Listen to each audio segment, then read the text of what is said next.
Hi, friends. Thanks so much for joining us tonight as we begin this new academic initiative through the Soren Fellows Program.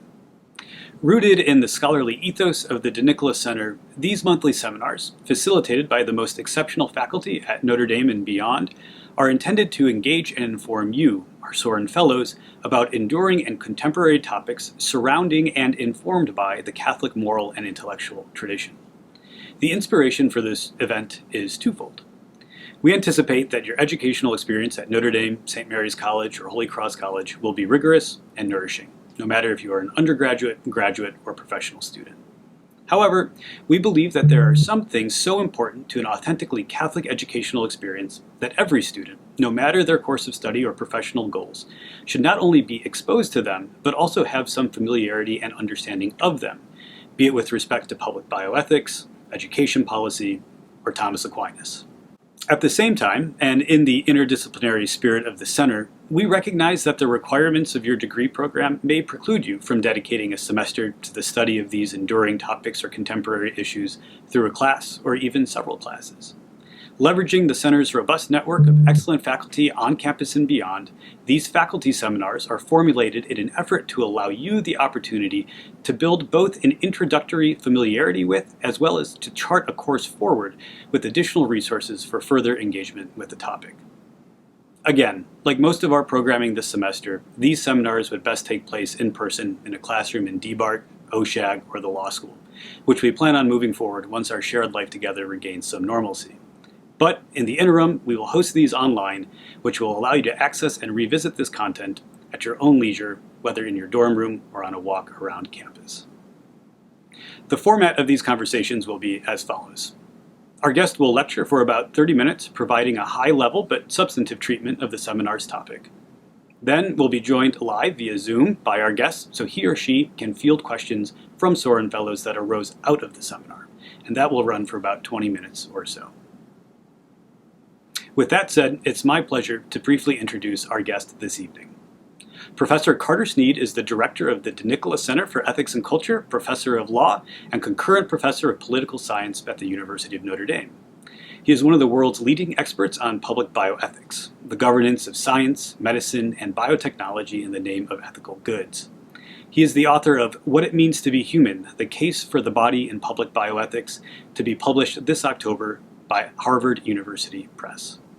Additionally, he has written more than 50 journal articles, book chapters, essays, and commentaries in publications such as the New York University Law Review, the Harvard Law Review Forum, the Yale Journal of Health Policy, Law and Ethics, the Journal of Medicine and Philosophy, and Political Science Quarterly.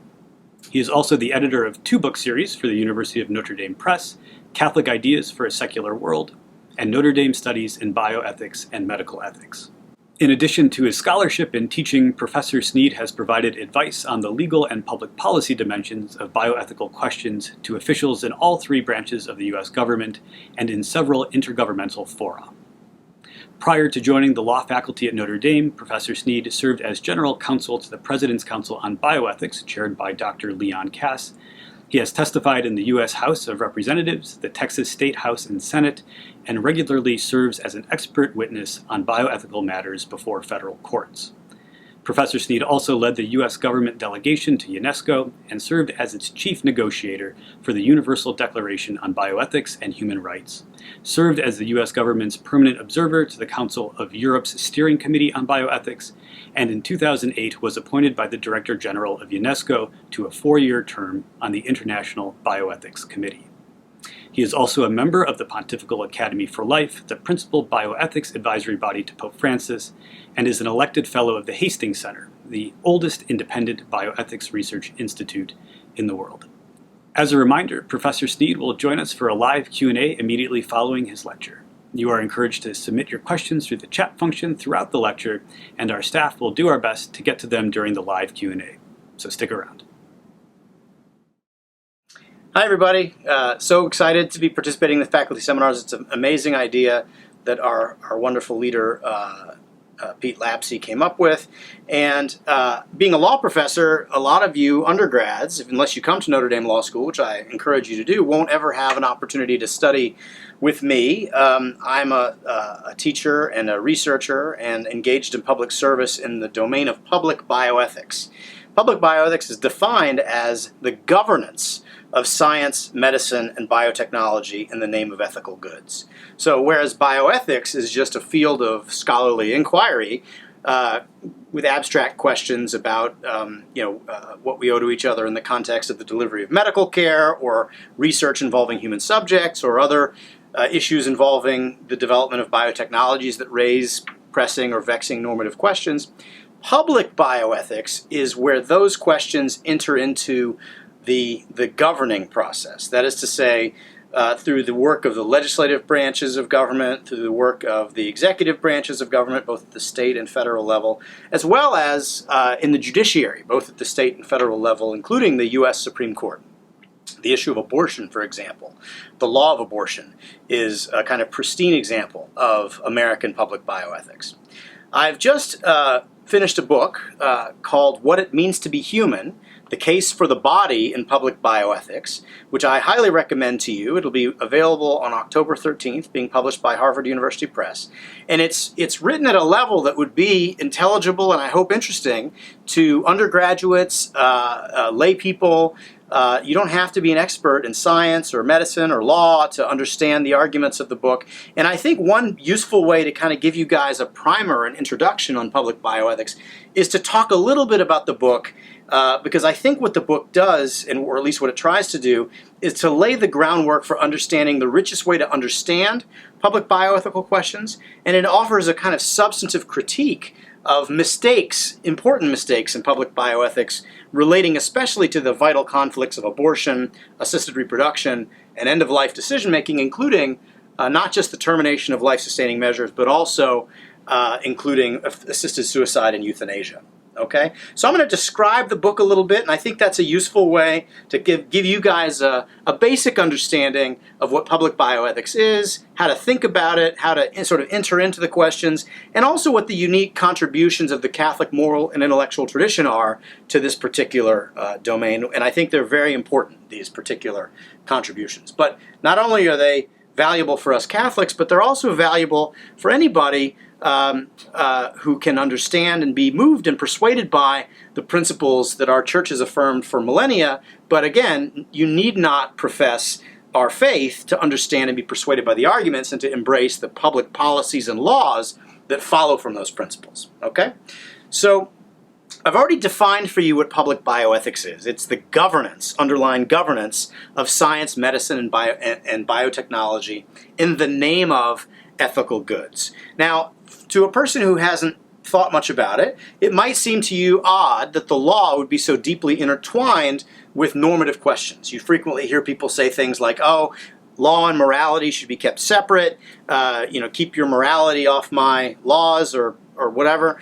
And if you think for a second, if you sort of enter deeply into the question of what law is, you realize pretty quickly that dichotomy between law and morality is impossible to sustain. Okay? That's not to say that every moral question needs to be regulated by the law, but rather what it's to say that every single law that exists or is considered aims at a particular end or purpose that is deeply and intrinsically normative, right? That is, every law aims at a particular good to be pursued or a particular harm to be avoided.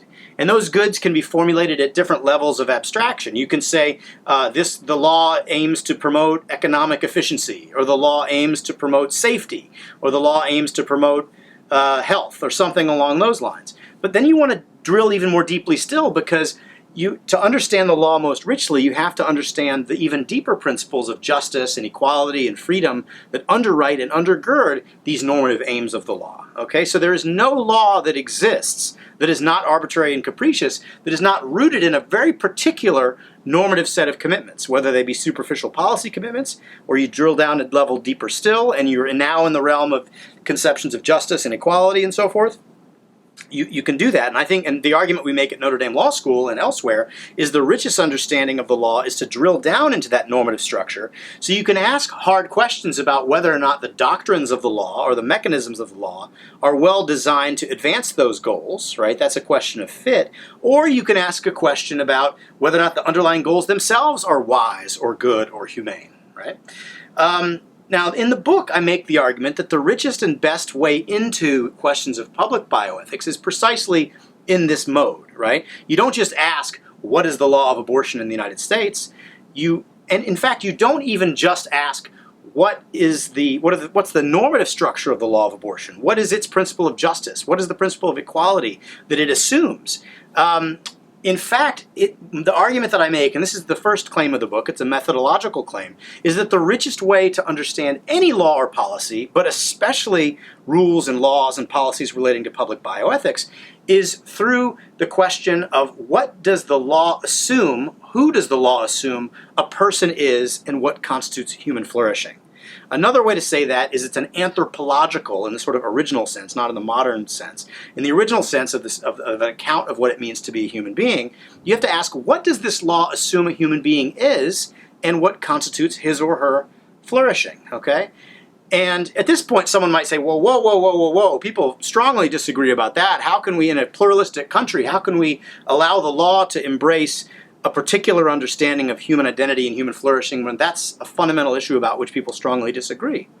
Well, the answer to that question is you can't avoid it. You cannot avoid the question. A lot of very famous and important philosophers have tried to articulate neutral principles, views from nowhere that don't relate to or don't assume particular normative views, but they've all failed. They've all failed, and the extent to which they succeed is the extent to which they mask or hide the premises that actually do the hard work of animating the doctrines and the policies that grow out of them. Okay, so for example, well, let me just say one last thing. The law, and this is important to understand about the law. All law, right? All law is not just normative, but all law aims to promote or to protect the flourishing of persons. That's what law is for. That's what law does. And that's a pretty non-controversial definition of what the law is. But an astute listener will realize that if that's true, if what law does is it aims to promote the flourishing or protection of persons, then you have to have an ex ante, that is, a prior understanding, even if you don't say what it is, of what a person is and what constitutes human flourishing. Otherwise, we would never know if the law is successful. You have to know what a person is and what his or her flourishing consists in if you can judge, in order to judge, whether or not the law advances those goods. Okay? And so, from that insight, I argue in the book that in the field of public bioethics, which is really about not just about human subjects protections and dying and organ transplants and end-of-life decision-making and abortion and embryo research and cloning and everything else. Of course it's about those things. But even more deeply, it's about who are we and what constitutes our flourishing, right? And so you got to dig deep to that level of analysis to answer those questions. And so that's the sort of first methodological claim, that an anthropological point of entry is the richest and most explanatory point of entry into the law of public bioethics, even more so than any other branch of law, even though other branches of law would also benefit from that kind of analysis. Okay? Now, the substantive claim of the book is that when you do that, when you take a look through the anthropological lens at the three vital conflicts of American public bioethics, the most sort of vexing and well-known conflicts in the area of public bioethics, and I take the issues of abortion, I take the issues of assisted reproduction involving in vitro fertilization, surrogacy, and all the related adjuncts to that, including genetic selection for sex, or the elimination of people with disfavored traits, whether they relate to illness or health, or whether they just relate to things like preferred traits like eye color or height or skin color or intelligence, right? And the third area, so the first area is abortion, second area is assisted reproduction, the third area is end-of-life decision-making, which includes the law and policy relating to the refusal or discontinuance of life-sustaining measures, assisted suicide, and euthanasia. Okay? And my argument is when you look inductively, meaning when you look at the law as it is and unpack it in American law, you take the law of abortion, you take the law of assisted reproduction, you take the law of end-of-life decision-making, and you kind of unpack it and dig down into the normative foundations, what you find is a vision of the person that is deeply impoverished, flattened, and inconsistent with the lived realities of human life. Okay? More specifically, if you look at the question of what vision of the person is assumed by the American law of abortion, assisted reproduction, and end-of-life decision-making is a vision of the person that tracks what social scientist Robert Bellah and Catholic philosopher Charles Taylor and Catholic philosopher Alasdair MacIntyre and others have identified as expressive individualism. Okay? Now, expressive individualism is an account of the person that views human beings through the lens of their will, through the lens of their mind. Okay? And it assumes that human beings should be solely defined by virtue of their capacity to choose life courses based on the interrogation of the depths of their inner self. Okay? It views the person as an isolated, unencumbered, atomized individual self. It views persons as defined by their will, and everything else, nature, other people, our bodies, are instrumental. They're instrumental and they're not essential to who or what we are. They are simply instruments to pursue the ends and purposes that we ourselves construct internally through the exercise of our will. And therefore, people are defined by their capacity to choose and make decisions. And again, human flourishing is defined as the pursuit of the projects of your own construction.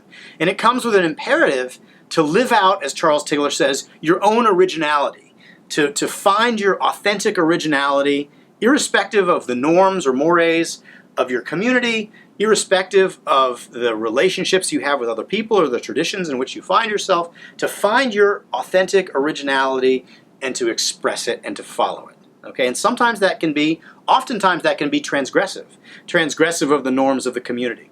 Now, the view again, and by the way, and you read the book, but this vision is called Vision of Expressivism, is really interesting, and Taylor gives a great genealogy of it, intellectual genealogy, dating back to the Romantic literary movements, in which really this idea of authenticity and originality and the unencumbered self, defining its own transgressive truths, grows out of originally grows out of Rousseau, but then it really manifests itself in the strongest form in the Romantic literary movements, in which poets and authors decided to rebel against what they took to be the strictures and confinements of the traditions in which they found themselves. And in America in particular, this really took off with Walt Whitman and Emerson and others pursuing their goals. And in fact, the sort of purest version of this, it can be found in Milton's Paradise Lost, in which Satan addresses the army of fallen angels and says, and is addressing them and saying, "We don't remember when we were created. You say that we're creatures that owe obedience to God. When we have no recollection of that. We have no understanding of ourselves outside of who we are now. Cognitive beings at the height of their powers, pursuing their own goods as they see them." And it's a very, very powerful and purified version of expressive individualism expressed in Milton. And you can see this in a lot of different literary expressions in Mozart's Don Giovanni. You can see it in Goethe, in Faust. You can see it. There's a lot of different really interesting iterations of it.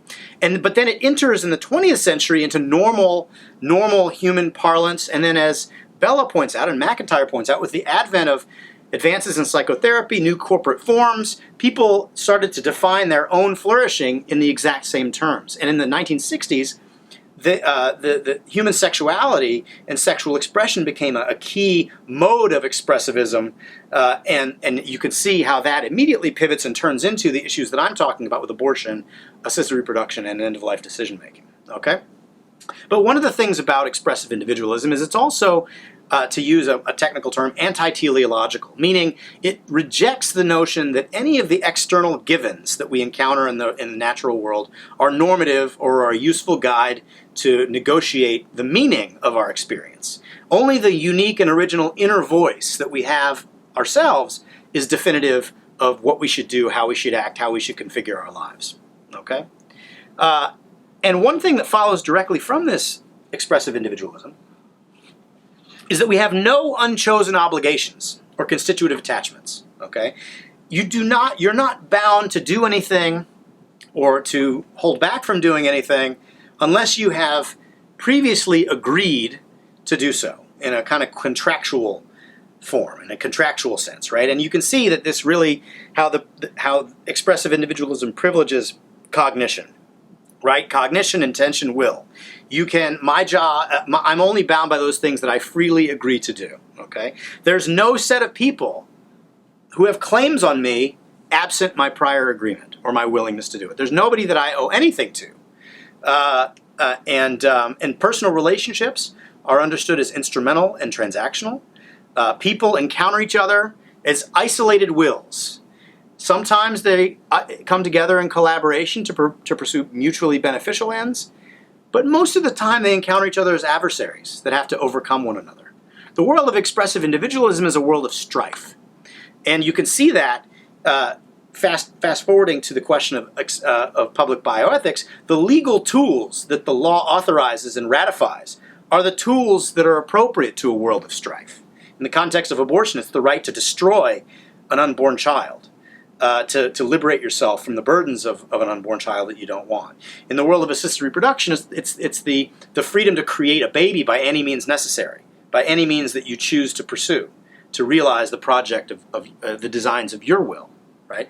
In the end-of-life decision-making context, it's about expressing your authenticity and your agency by refusing or discontinuing life-sustaining measures, or annihilating yourself, either directly by yourself with assisted suicide or with the help of another person, directly in the context of euthanasia, okay? The visions of ethical goods through the anthropological lens of expressive individualism, autonomy is the highest good to which all others are subordinated. Self-determination is the most important thing that we can, the most important norm that we can vindicate. And injustice is constituted by constraints on those freedoms to pursue projects of your own choosing. And the role of government, since we're talking about government and public bioethics, is to remove constraints, public constraints, private constraints, maybe even natural constraints, to provide the conditions for the assertion of the unencumbered individual self. Okay.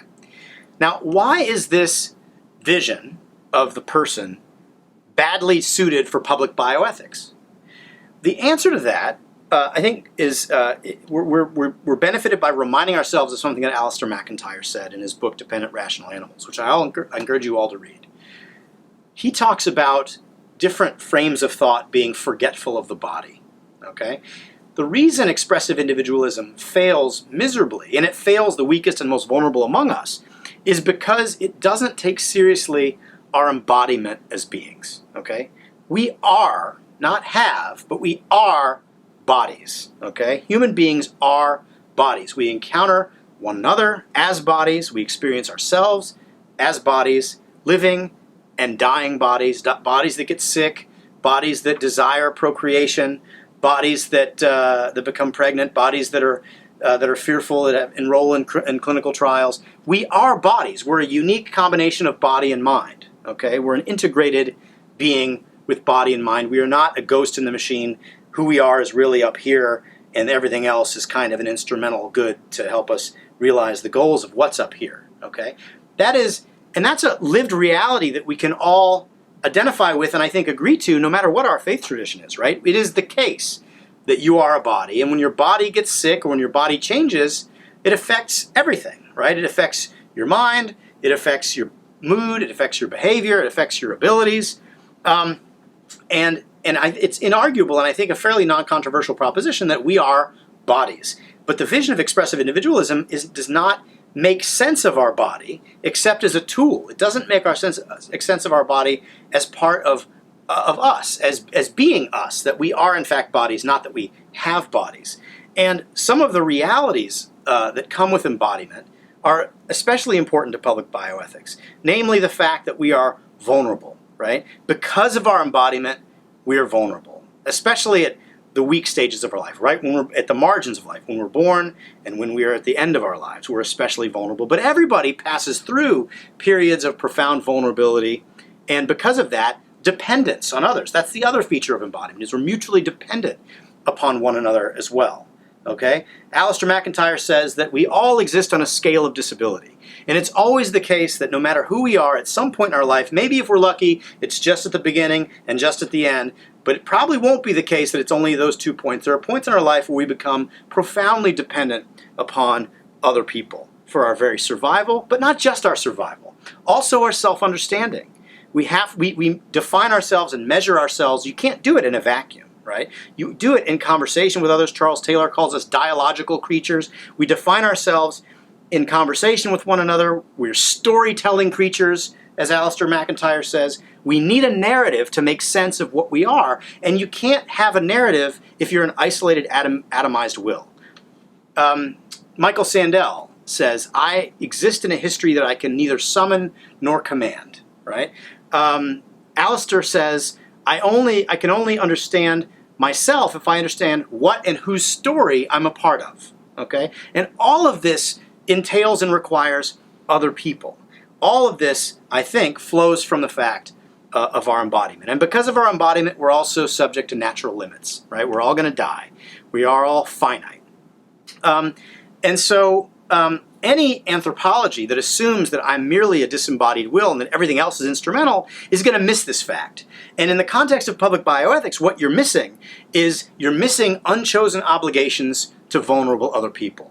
How do you make sense of my own weakness, my own dependence, my own vulnerability, if all I am is an atomized will? But even worse, how do I make sense of the claims made on me by the elderly, by children, born and unborn, and by the disabled? That makes no sense. I am that only through a contractual lens would that make sense. And the contractual lens is not sufficient to protect the weakest and most vulnerable among us. In order to survive and flourish as an embodied being, we have to have and practice a series of goods and virtues that are appropriate for an embodied being. Why? Because what embodied beings need to survive and flourish are what McIntyre calls networks of uncalculated giving and graceful receiving. Okay? As mutually dependent, finite, vulnerable, embodied beings, we have to have these networks of people that will care for us. First of all, for our basic survival, right? If you're born, you're a baby. Human mammals and human beings among the mammals are the most vulnerable and dependent almost of any. They have a long period where they have to be cared for by other people, right? And again, it's not just limited to them, but there's a kind of interesting insight into the truth of our vulnerability and mutual dependence. Just thinking about the anthropology of newborns, like what it means to be a newborn. Everyone is a newborn, and even before that, what it means to be a child, a living human being in utero. Right? I mean, the network of uncalculated giving and graceful receiving par excellence is the network of the family, right? Is the parent-child relationship. And I won't get into this. You can read the book and we can talk about it in the question period, but you can immediately see if that's the network par excellence of uncalculated giving and graceful receiving, and the anthropology of modern law and jurisprudence with respect to abortion and assisted reproduction, end-of-life decision-making, it shatters that network.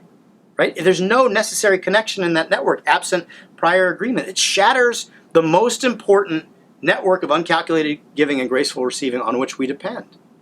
And that's a little preview of why grounding the law of abortion and ART and end of life in this false anthropology leads to devastating results for the weakest and most vulnerable. And we can talk about that in the question period if you'd like to. But I'd like to focus first on why we need these networks of uncalculated giving and graceful receiving. It is first, obviously, for our survival, also for our self-understanding. We depend on people who give to us without any hope at all of getting anything back.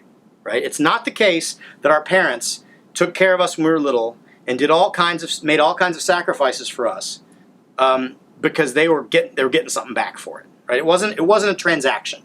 It wasn't a bargain for exchange, right? It was gratuitous giving. And they thought of the child, in principle and in the best scenario, as a gift, not as a project, but as a gift that was given to them. And the right posture with respect to a gift is the posture of gratitude. Okay? So when you think about these networks of uncalculated giving and graceful receiving, there are virtues and practices that you have to pursue in order to sustain these networks. But let me say something else that's really important, and this is a substantive claim of the book, is that we are not simply dependent in some kind of selfish way on these networks of uncalculated giving and graceful receiving. It is true we depend on them for our very lives, but we actually depend on them, more importantly, for what it is that we're supposed to be. Human beings, by virtue of their embodiment, are made for love and friendship. And by living in, depending on, and learning how to become a participant and a steward of these networks of uncalculated giving and graceful receiving, we learn to become the kind of person that makes the good of others our own, that can make the good of another person our own, and can be the kind of person that can give in an uncalculated and uncontingent way. Not because of some utilitarian reason we have, but because that's what it means to be a human being. Okay? And the virtues and practices that are essential to being a mature participant are the virtues of just generosity, the virtue of hospitality, the virtue of misericordia, which means taking on another's suffering as your own suffering, accompanying them in suffering. These are the virtues of uncalculated giving, part of what MacIntyre calls the virtues of acknowledged dependence. And then there are also virtues of graceful receiving, which include the virtue I've already mentioned of gratitude, the virtue of humility. Humility is a fitting response to the receipt of a gift, and realizing that the gifts you were given, including the special gifts you have of privileges of being intelligent or talented or being in a wealthy family, you didn't earn any of that. Okay? So you should be grateful and you should be humble. And you should also be mindful that other people aren't gifted in the same way that you are. And it encourages a kind of generosity of spirit that leads us to give to others. Another virtue of graceful receiving is openness to the unbidden. Protestant theologian William May coined this phrase. Michael Sandel popularized this phrase. The idea that when you have this kind of openness to the world, you realize that everything is a gift. You don't think about the greatest gift of all, the gift of your family, the gift of your child, the gift of your parents, as something to be rationally ordered and mastered and dumped or given away because it doesn't meet your own private preferences, right? That becomes really important in the context of abortion, end-of-life decision-making, and assisted reproduction for reasons that we can talk about. But you have to be open to the unbidden. You have to be tolerant of the imperfect. You have to embrace the imperfect. And this becomes especially important when we think about our relationship with people with disabilities. Solidarity is a virtue of graceful receiving, realizing that we're all sort of in this together and we have a responsibility to one another. And really the only way you can pay back what you've been given is to share it with others. Another virtue of graceful receiving that is essential, that grows out of our embodiment and requires, emerges from our participation in and dependence on these networks of uncalculated giving and graceful receiving is the good of human dignity, right? The idea, the insight that everybody matters, everybody counts, not because of what they can do for me, not because of how I judge them to be valuable, not because of how strong they are, not because of how weak they are, but instead of simply by virtue of the fact of their membership in the human family. They have intrinsic, matchless worth, and we have to act accordingly, right? Another virtue the final virtue I'll talk about for graceful receiving and participating in these networks is the virtue of truthfulness, right? Both for the sake of itself, but also for the sake of others. In short, all of these virtues, both the virtues of uncalculated giving and graceful receiving, they all come together and cohere under the ambit of the concept of friendship. Okay? These are the virtues and practices of authentic friendship. I'll say it again. Because of our embodiment, human beings are made for love and friendship. And the way you cultivate these practices is pursuing activities that take you outside of yourself, activities that draw your gaze up from your inner self to others, to care for others, regardless of what they can do for you, and to cultivate your moral imagination, to learn how to see the other in your and the values and your obligations when you see others. And the way to put this in the most clear way I can, and this will be especially resonant with those of us who are Catholic, is to see Jesus in other people. Okay, remember that when you meet someone, and MacIntyre and others say, see yourself in the other. Right? I mean, we Catholics talk about seeing Christ in the other, the way, and Mother Teresa is sort of the paradigm of this, right? But like the idea of when you see another person, you remember your own vulnerability. You remember your own unity of body and mind, right? You remember where you're going in terms of your vulnerability and your dependence and where you've been, having depended on other people for your survival and your self-understanding. And by remembering in your own mind all these different principles, we remember the community. We bind ourselves to one another, okay? And again, the thing that I'll end on here, and again, the book is not framed as a Catholic book, right? But it's perfectly clear that the anthropological principles that I've been articulating are the same principles that our church has been proclaiming for millennia, right? We are all made in the image and likeness of God. We're not atomized individual wills. We concern ourselves with one another. We seek to make the good of others our own good. We seek friendship with one another. We love God with all of our hearts, all of our minds, all of our strength and our being. But the second part of that is we love our neighbors the way we love ourselves. And that is an even more concise and beautiful and true account of what I've been trying to say this entire lecture and what I try to say in the book. So thank you very much for your attention, and I'm happy to take questions in the live portion of this presentation. Awesome. Well, thank you everyone for joining us tonight. And thank you, Professor Sneed, for joining us from your home tonight. Really grateful. My great pleasure. Hi, everybody. Nice to see you. Awesome. Well, Carter, we've had some great questions come in, and we're going to try to take as many as we can while also honoring our students' time, our fellows' time, and your time. But one of the broad questions that came out of this presentation was drawing the distinction between bioethics and public bioethics. And I think some of our fellows in their questions are maybe pre-med or maybe pre-law, and those who are pre-med may be more drawn naturally to kind of considerations of bioethics. Whereas some of our students who are maybe in the law school or thinking about law school are concerned about public bioethics. Could you take a moment to kind of flesh out a little bit of their similarities, the way they rely upon one another, Sure. and maybe also what some of their differences are?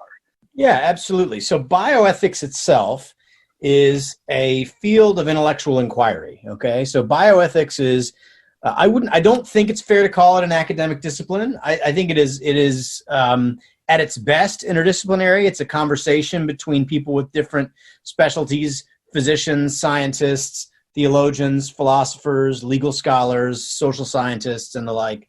I think that's how it was originally emerged in the American landscape, at least in the late 60s and early 1970s, in response to a series of scandals, crises in the practice of medicine. There was a perception that as doctors became more adept with the technical skills of their disciplines, they became humanly more distant. And whether or not that's an accurate reflection of what the reality was, that's what the perception was. And so you had a kind of reaction in the academic discourse to grasp onto principles of autonomy and self-determination in response to that clinical context. And that in parallel with that, and that's sort of what bioethics was. And then there were some centers. The Hastings Center was formed, the Pellegrino Center, the Kennedy Institute of Ethics were formed. All these little think tanks kind of grew up inside and outside the academic setting to ask sort of academic questions about what's the meaning of the doctor-patient relationship, how should we think about human subjects protections, human subjects research, and such like. At the same time, in parallel with those sort of academic and quasi-academic conversations, there emerged a series of public incidents.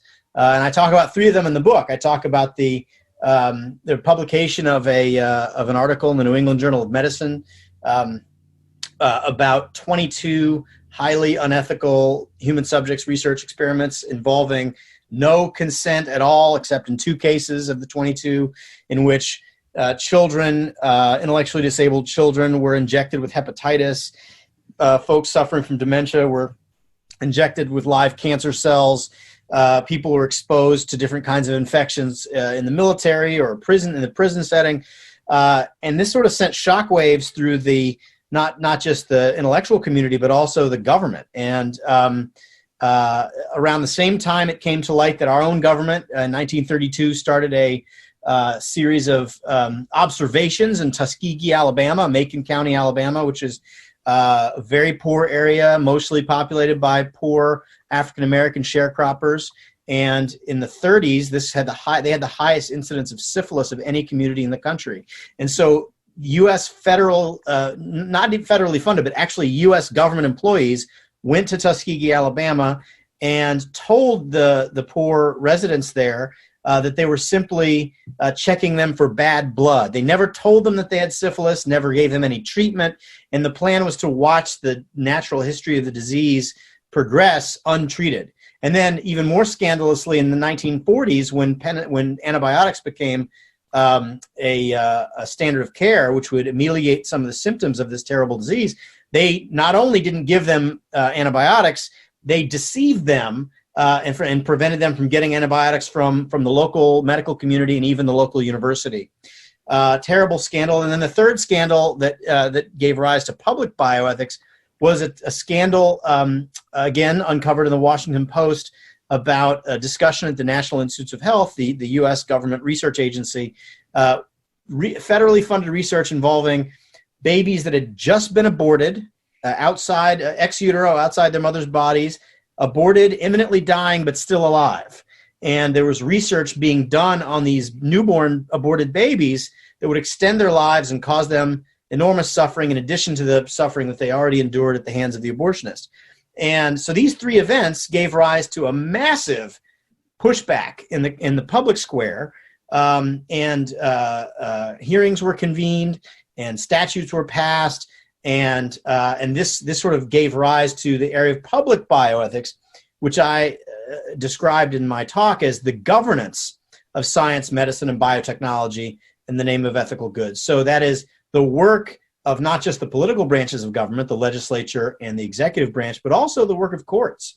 Roe v. Wade, for example, is a pristine example of American public bioethics. It's the governance of medicine in the name of a deeply, I think, confused and misguided and problematic good, in quotation marks, of self-determination by means of ending the life of an innocent child in utero. So, short answer, I mean, it's a long-winded answer, but like the short distinction is bioethics area of scholarly inquiry, and public bioethics is what legislatures and courts do on these questions. Thank you so much. Yeah, that helps differentiate it, even for me, a non-expert. So thank you. A question that came up in response even to your response here is, what opportunities are there for some of our students going forward for careers in public bioethics? Is it restricted to a track through law school, or are there opportunities through advocacy via nonprofits? What's the landscape of kind of a career to be made in and on behalf of public bioethics? Yeah, so I get this question a lot, and I think what I encourage students to do is to go and pursue some kind of, and this gets back to what I was talking about earlier, that I think that bioethics at its best, and this is true of public bioethics, is that it is an interdisciplinary activity.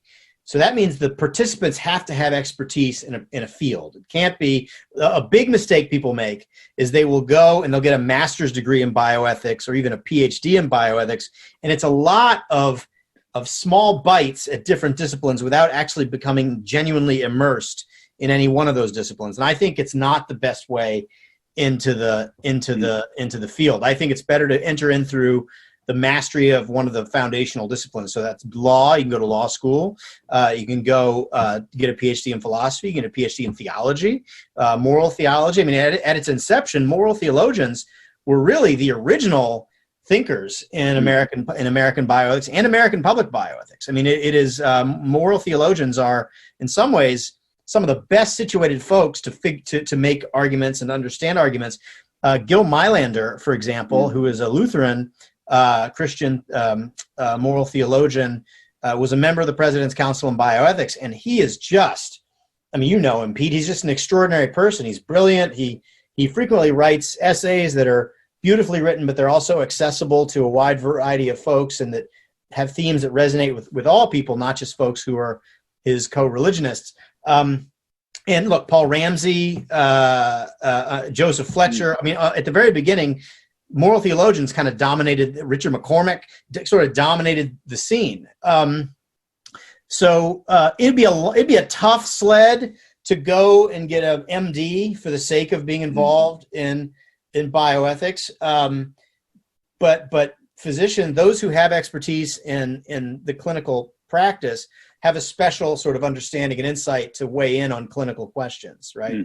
And so Leon Kass, who was my mentor and boss at the President's Council on Bioethics, his background, he had a PhD in molecular biology and an MD, and was originally just going to be a researcher, but kind of was taken by the great books of Western civilization, went to go teach at St. John's College in Annapolis, Maryland, where I went to college, my wife went to college, and then he ended up at the University of Chicago, teaching in the college there, and then in the Committee for Social Thought, would teach things like King Lear and the Bible, and wrote a book on Genesis, finishing now a book on Exodus. But this is a guy whose training is in science and medicine. So I mean, if you have the leisure and the resources to do that, and you really do have a heart for clinical care, then that's another pathway.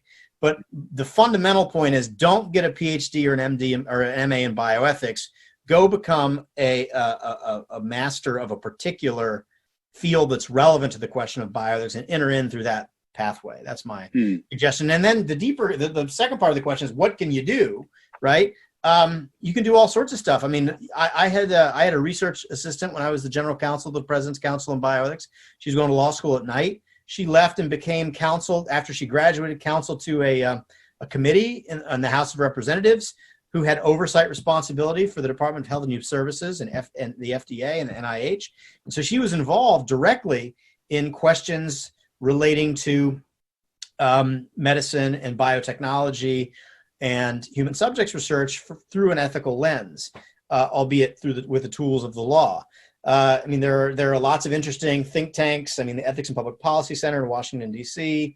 You've got the Hastings Center in New York. You've got the Kennedy Institute of Ethics and the Pellegrino Center for Clinical Medical Ethics. You got the McLean Center for Medical Ethics at Chicago.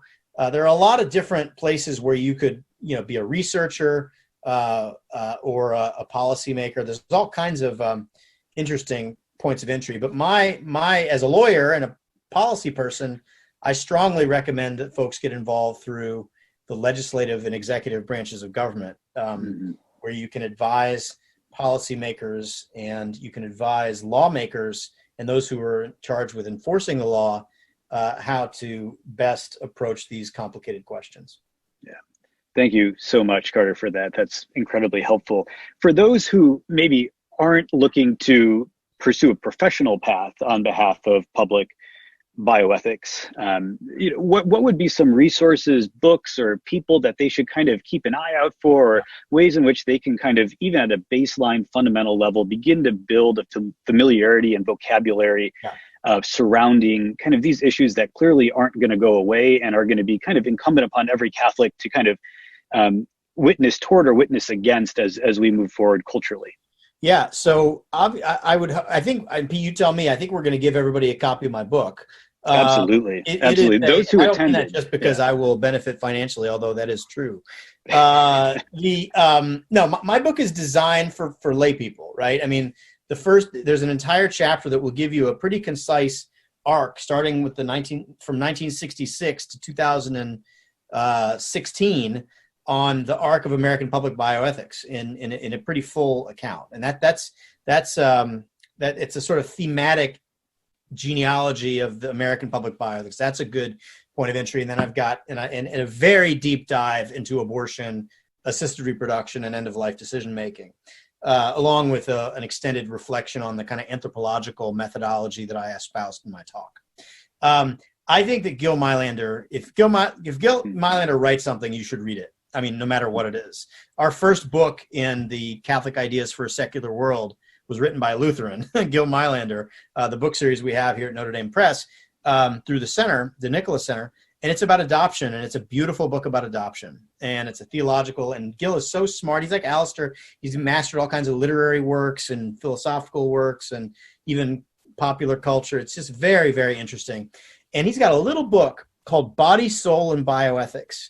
And it is, he's also got a book called Bioethics, a Primer for Christians, which has just been reissued. I actually think Body, Soul, and Bioethics is better. It's a series of short essays that he wrote on a wide variety of topics, including on bioethics itself as a discipline in a field, which is fantastic. I assign it to all my law students who take my law and bioethics seminar. So Gil Meilander, Leon Kass wrote a really interesting book in the early 80s called Toward a More Natural Science. And it's a series of essays that even though he wrote them in the 70s and 80s, they're completely relevant and apt today, just about how to think about these questions. And Leon is by background, he's Jewish, but he is very much a student of Aristotle, and particularly as it applies to the natural sciences and virtue and ethics. He's really more of like an ancient than he is anything else. And he's just great. And this book called Toward a More Natural Science is really, really interesting. The third thing I would encourage, the next thing I would encourage people to look at, if you go on to you can do a Google search for the President's Council on Bioethics. Just do a Google search for that, and it'll take you to the Georgetown Bioethics Library webpage. And on that webpage is every single meeting and the website archived of the President's Council on Bioethics that I served on, okay?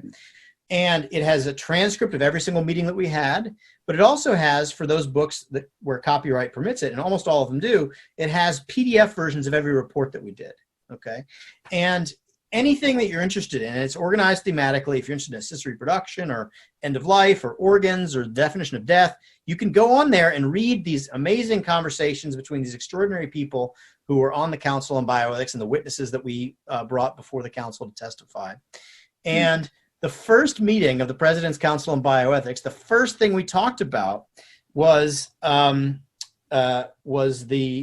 short story called The Birthmark. And it's really incredible. It's I think if memory serves, it's Nathaniel Hawthorne. Am I right about that? Nathaniel, The Birthmark. Anybody PLS kids? You going to chime in on this? Hang on a second. Let me make sure that's right. Yeah, it's by Nathaniel Hawthorne, and it's an incredible short story about a scientist who is obsessed with perfection, and he's got this beautiful wife, and she's beautiful in every respect except she has this one birthmark that he's fixated on. And I don't want to spoil it for you what happens, but the book is about intolerance of imperfection, scientific hubris, and unintended consequences of applying rational mastery to things that you should receive as gifts in a spirit of gratitude and love, and rather than something to be rationally ordered and operated on as an object. And the first meeting, we had a kind of conversation about this short story. And you can read the conversation. Some of the council members who had a clinical science background were a little weirded out by it. They're like, I don't understand why we're talking about this. The press went nuts. They were so unhappy with that. They said, we're wasting money on a graduate seminar for all these folks. But it set in motion it set the tone for the way Leon wanted to run the council itself, which it was entering into the question as deep human concerns, not organized according to biotechnologies, but rather on human aspirations and human flourishing. And there's a really cool book called Being Human, which is a series of excerpts of works of literature, classical literature, Anna Karenina, the Iliad, others, that echo the questions and themes that you encounter in modern bioethics. It's really a neat book. So President's Council on Bioethics, Google it and just kind of read around the website, and you can find some really cool stuff. Awesome. Thank you. And friends, we can follow up with some links for those who are on this call to make sure that you get pointed in the right direction in case you haven't been able to jot that down. I think we have time for maybe one last question, Carter, if that's all right. Sure. And it's coming from one of our Soren Fellows, who I'm told is joined by a slew of other Soren Fellows watching with a watch party. I'm sure socially distanced. And I see that. But, look at that. There they are. Isn't that amazing? So this is coming out of a comment I think that you made in your talk about the centrality of family life as reflective of really the fundamental relational character of who we are as understood through a theological anthropology most fully. And I think about the line that John Paul said about as the family goes, so goes the world. And it's so much more given the kind of content and scope of your talk than just a florally kind of Catholic quote to put on a plaque and put on your wall or whatever. And so the question that kind of came out of that from Zeph is if you could kind of explain a little bit further the connection between embodiment and the necessity of friendship. And what I'm going to imagine is that Zeph wasn't necessarily at all our fall conference talks last year. But if you could spell out a little bit more the connection between embodiment and the necessity of friendship. Absolutely. So Because we are bodies, certain things follow from that. There are certain challenges and certain gifts that follow from that, right? One of the fundamental realities of, inarguable realities of embodiment is our vulnerability, our mutual dependence, and our being finite, being subject to natural limits. Okay, we cannot survive as isolated, atomized individuals. First of all, you would die, right? Especially at the beginning of your life, and for sure at the end of your life, and probably at many, many points in the midst of. Charles Taylor talks about this a lot in his book, his essay, Atomism. You should check it out. It's really an interesting essay, really, on this kind of idea of where there's an idea of freedom without belonging. There's an idea of the unencumbered will without a principle of belonging and connection to others and obligation to others. And so the idea here is that because I am a body, which is finite, subject to natural limits, vulnerable, and therefore mutually dependent on others, what I need for basic survival, but also for the flourishing of becoming what I'm meant to be, even, by the way, through the lens of expressive individualism, to express myself and to realize my identity through expression requires and implies an interlocutor, right? This further supports Taylor, the notion that we're dialogical. The only way I can express myself is to another person. Like, if you don't have another person there, expression doesn't really mean anything, right? It implies communication. So because of my embodiment, because I am embodied, I am dependent on others for basic survival and for realizing what it is that I'm supposed to be. And the network, what you need for survival as an embodied being, is what McIntyre calls, and what I talk about in the speech, as networks of uncalculated giving and graceful receiving. You have to be embedded in a web, and you are embedded in a web, by the way. When you're conceived in the womb, you're already embedded in multiple relationships, intergenerational relationships. You're in a community. I mean, even though you're in utero, you're part of a web of connections and relationships that you don't choose, with privileges that you're not entitled to, right? You didn't earn the privilege to be taken care of by your parents. And, and for that matter, their obligation to you is not a function of contract and choice. So these are embedded relationships that we have by virtue of what we need to survive.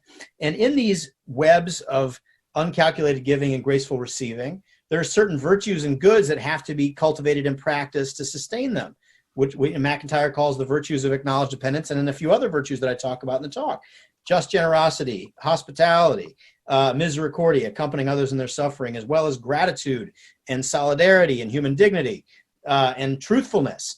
And all of these things are necessary to keep these networks sustainable, but they also transform you into a kind of needy, passive recipient of uncalculated giving, to a participant and a deliverer of uncalculated giving for others. And you learn to become, by being the object of love and friendship from someone who makes your good their good, for no other reason than that they regard you as a gift to be received with gratitude, which is what happens in a family, ideally. You learn how to become that kind of person that makes another good, your person's good, your own good. All of these goods and virtues and practices are understood through the lens and under the ambit and under the auspices of friendship, or understood in the deepest and richest sense, the Aristotelian sense of making the good of another person your own. Fantastic. Thank you, Carter. And I think this is a great point to pause and maybe begin to close up shop for the night. But on behalf of the Soren Fellows and on behalf of the DCEC, thank you for leading the way in this uncalculated giving and graceful receiving.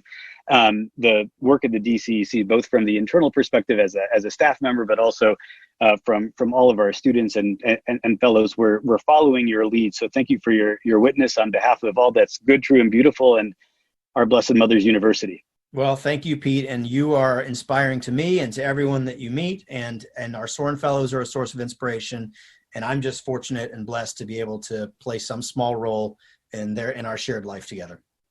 Brick by brick, let's do it. Absolutely. Good. Thank you so much, Carter. Have a good night. Guys. Thank you, everyone. Take care. Take care of yourselves. Take care of each other. Good night. Bye.